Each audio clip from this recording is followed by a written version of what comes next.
Hello everyone, কেমন আছো তোমরা সবাই? আশা করি ভালো আছো। টিএস ফ্যামিলি ব্লগসে তোমাদের আরেকটা নতুন ভিডিওর সঙ্গে অনেক অনেক স্বাগত আর অনেক অনেক ভালোবাসা।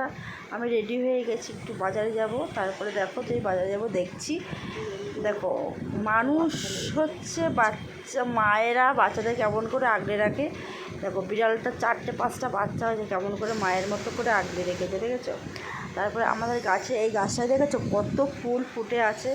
কারণ তোমরা অনেকেই জানো যে আমাদের আমার একটা জায়ের বাচ্চা হয়েছে, সেই জন্য বাচ্চা হলে পুজো করতে নেই 1 মাস। আমাদের ছেলে হলে 1 মাস আর মেয়ে হলে 21 দিন, যাই হোক এরকম একটা সামথিং কিছু আছে আমাদের মধ্যে নিয়ম।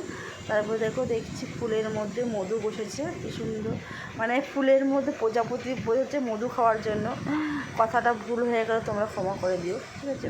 আর আমাদের ভিডিও যদি ভালো লাগে থাকে লাইক কমেন্ট শেয়ার করে চ্যানেলটাকে সাবস্ক্রাইব করে দিও। তারপর চলে গেলাম রান্না করতে। সকালবেলা রান্না করতে গেলাম, ডাল রান্না করতে, ভালোই রান্না করেছি।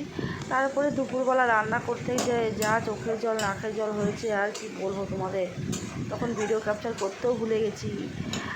দুপুরবেলা রান্না করতে যে মাছ ভেজে তরকারিটা ঝোলটা দিয়েছি আর ফুরিয়ে গেছে গ্যাস, যেই গ্যাস ফুরিয়ে গেছে। এবার কি করি রে, মানে কি বলবো, আর কিছু আর বলার নেই। তারপর যে কষ্ট, তারপরে উনুন ধরাতে গিয়ে দেখছি উনুনের এখানে জল পুরো ভেসে সব খড়িটরি ভেসে গেছে। তারপরে কী করবো, আমার শ্বশুরমশাইকে বললাম বাবা একটু উনুনটা ধরে দাও তো বাবা একটু উনুনটা ধরে দিল। দেওয়ার পরে তারপরে কোনো রকম করে মাছটা ফুটিয়ে নিয়ে চলে আসলাম।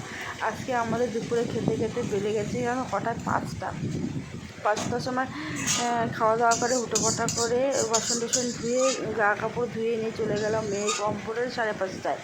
আজকে চোখের জল নাকের জল সব এক হয়ে গেছে। আজকে আমার দূরবর্ষকের দিন, আজকের দিনটা আমার এভাবেই কেটে গেল। আর কি বলবো, আর বাইরে তো হয়ে যাচ্ছে একইভাবে অঝরে বৃষ্টি, সারা দিন কোনো বৃষ্টি থামাথামি নেই।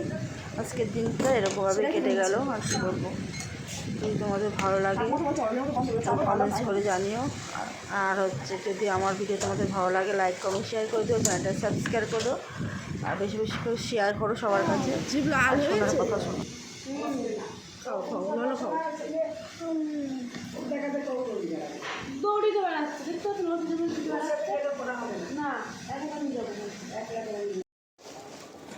গিফটটা এখানে লুকিয়ে রেখেছি, দাদা ভাইয়ের গিফট।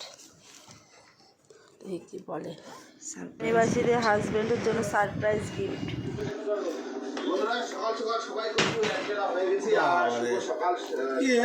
আনবক্সিং করা হয়ে গেছে, এবার তুমি একবার দেখো।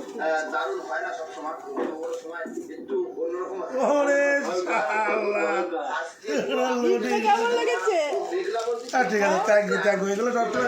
যেটা ব্যবহার করে সেটা ভাবলাম ফালতু জিনিসগুলো ঘরে করে থাকো, যেগুলো উনি ব্যবহার করে সেগুলো দিলাম। আর কথায় আছে ঠেলায় না পড়লে বিড়াল গাছে ওঠে না। দেখো ঠেলায় পড়েছে বলে বিড়াল চালের মাথা উঠে পড়েছে। ছিলাম কম্পিউটারে, তো আজকে সারাটা দিন আমার এইভাবেই কেটে গেল।